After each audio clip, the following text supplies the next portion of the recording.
আরে ভাই, কে এই প্রফুল হিঙ্গে আর কে এই সাকিব হোসেন? এদেরকে তো আমি চিনিই না। এদেরকে আমি কখনো আইপিএলে এর আগে খেলতে দেখি নাই। নতুন প্লেয়ার, টোটালি ২ জন নতুন প্লেয়ার, ডমিনেটিং প্লেয়ার। যখন সানরাইজার্স হায়দ্রাবাদ দেখল যে আমাদের কোনো লাভ হচ্ছে না, আমরা রান করছি ঠিকই কিন্তু আমাদের বোলাররা সেটাকে আসলে ডিফেন্ড করতে পারছে না। তখন তারা কি করলেন? কোটি, কোটির বোলারগুলোকে রেখে তখন তারা ছুটলেন লাখের ঘরে। আর লাখের ঘরে যেয়ে একদম সর্বনিম্ন স্তরে তারা চলে গেলেন। ৩০ লাখের ২ জন বোলার একদম কোটি, কোটি রাজস্থান রয়্যালের টিমকে একদম দুমড়ে মুচড়ে দিলেন। প্রফুল হিঙ্গের কথা শুরু করতে হয় ভাই। It's a dream debut. একজন ক্রিকেটার তার ক্রিকেট ক্যারিয়ারের ডেবিউ যখন করে, তখন তার মতো এরকম একজন ড্রিম মানে কয়জনের থাকতে পারে বলেন? আপনি যদি মনে করেন আপনি ক্রিকেট খেলেন, আপনি একজন ক্রিকেটার। আজকে আপনি ১ম বারের মতো একটা বড় লিগে খেলতে নামছেন বা যেখানে খেলতে নামছেন, আপনি কি ধরনের ডেবিউ কল্পনা করতে পারেন? অ্যাজ এ বোলার আমি তো এটা চাইবো যে আমি ১ম ম্যাচ খেলতে নামছি ৪ ওভার বল করব। মোটামুটি ২০-২৪ রান দেবো। ১টা-২টা উইকেট পাইলেই that's okay for me. But না রে ভাই, ড্রিম ডেবিউ কেন বলছি? প্রফুল হিঙ্গে যখন আজকে ১ম ওভারটা বোলিং করতে আসছেন, ১ম ওভারটাতেই আপনার ৩ টা উইকেট তুলে নিছেন। বিশাল, বিশাল ৩ টা উইকেট তুলে নিছেন। কাদেরকে তুলে নিছেন জানেন আপনি? দর্শক, গত ম্যাচের রাজস্থান রয়্যালসের হয়ে ২ টপ স্কোরার, একজন ৮০-৮২ রান করেছিলেন হচ্ছেন আপনার ধ্রুব জুরেল, আরেকজন হচ্ছেন বৈভব সূর্যবংশী। আমরা জানি এই ২ জন কি পরিমাণ ডেঞ্জারাস ব্যাটার। আর তিনি তার এই প্রফুল হিঙ্গে তার ১ম ওভারে এসেই উইকেটটা তুলে নিয়েছেন। ২য় বলেই আপনার বৈভব সূর্যবংশীর ব্যাটে বল লেগে উপরের দিকে উঠে যায় এবং সেটাতে ০ রানে ফিরে যান বৈভব সূর্যবংশী। এবার ধ্রুব জুরেলের কথায় আসি ভাই, ধ্রুব জুরেল তো একদম বোল্ড আউট হয়ে ফিরে গেছেন। কি দুর্দান্ত বোলিং! ধ্রুব জুরেল 0 রান করে আউট হয়ে ফিরে গেছেন। আর হচ্ছেন আরেকজনকে তিনি আউট করেছেন। সাউথ আফ্রিকান একজন ব্যাটার, প্রেটোরিয়াস নাম। লিউ প্রেটোরিয়াস হবে সামথিং হয়তো। বাট ভাই, সত্যিকার অর্থেই কথায় আছে যে গোবরে ফোটে পদ্ম ফুল। আপনি একজন প্লেয়ারকে ৩০ লাখ টাকা দিয়ে কিনলেন। अभी तो सिर्फ़ দোকান খুলা है ভাই। এই প্রাফুল হিঙ্গে আরেকজনের কথা বলছি, প্রাফুল হিঙ্গের কথা আগে শেষ করে নেই। প্রাফুল হিঙ্গে হয়তোবা ২০২৫ সালে আপনার রঞ্জি সৈয়দ মুশতাক আলী ট্রফিতে তার ডেবিউ হয়েছিল। সেখানে ভালো পারফরম্যান্স করার কারণে, ঘরোয়াতে ভালো পারফরম্যান্স করার কারণে ৩০ লাখ রুপিতে সানরাইজার্স হায়দ্রাবাদ কিন্তু তাকে কিনে নিয়েছিল। এবং সেই বিশ্বাসের প্রতিদান কিন্তু আজকে পার্টিকুলারলি আজকে ডেবিউ ম্যাচেই করে দেখালেন হচ্ছেন এই প্রফুল হিঙ্গে। অসাধারণ ভাই। এই নামটাও আপনারা মনে রাইখেন। এই প্লেয়ারটাও ভবিষ্যতে হয়তোবা ভালো কোনো লাইমলাইটে চলে আসবে।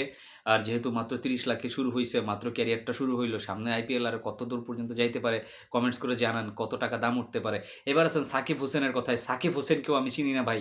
আজকেই ১ম সাকিব হোসেনের খেলা দেখলাম। ৪ ওভার বল করে ২৪ রান দিয়ে তিনিও ৪ টা উইকেট তুলে নিয়েছেন।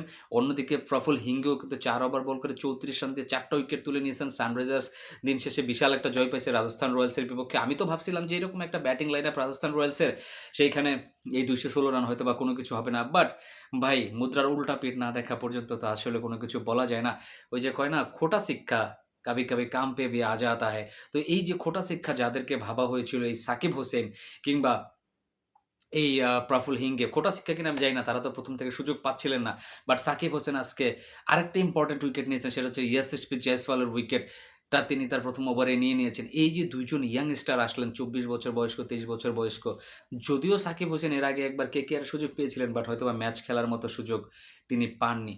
এই যে ক্রিকেটাররা, ভারতের ক্রিকেটাররা এইভাবে যে পারফরম্যান্স করেন নতুন, নতুন ক্রিকেটাররা, আপনি একটা জিনিস চিন্তা করেন আজকে যত দামি, দামি প্লেয়াররা ছিলেন, আরো ভালো, ভালো প্লেয়াররা ছিলেন সানরাইজার্স হায়দ্রাবাদে, তাদের বোলিং লাইনআপে ছিলেন। কিন্তু তাদেরকে আজকে বসিয়ে রেখে ঘরোয়া লিগের প্লেয়ারদের উপরে যেই ডিপেন্ডেন্সিটা আজকে দেখাইল সানরাইজার্স হায়দ্রাবাদ, সত্যিকার অর্থে ব্রাভো! প্রশংসা করার মতো। কারণ কথায় আছে যে, ভাই আপনি যদি কারো উপরে ভরসাই না করতে পারেন, আপনি সেইখান থেকে আসলে কি ফল পাবেন? আপনার ধৈর্য ধরতে হবে, বিশ্বাস রাখতে হবে।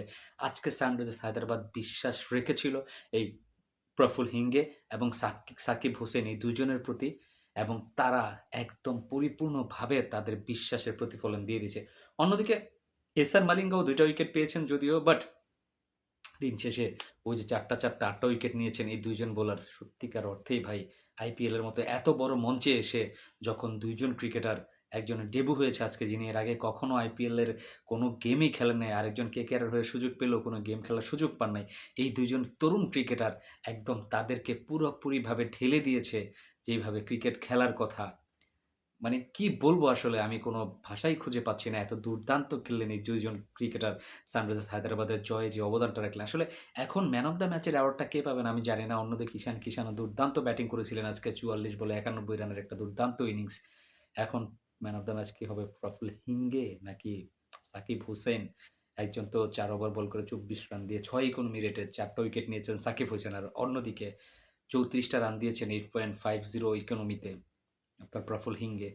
তো দেখা যাক আপনারা কমেন্টস করে জানান ম্যান অফ দ্য ম্যাচ কাকে দিলে আপনি খুশি হইতেন বা কে ম্যান অফ দ্য ম্যাচ হইলে আপনার ভালো লাগতো। সবাই ভালো থাকবেন, সুস্থ থাকবেন। আসসালামু আলাইকুম।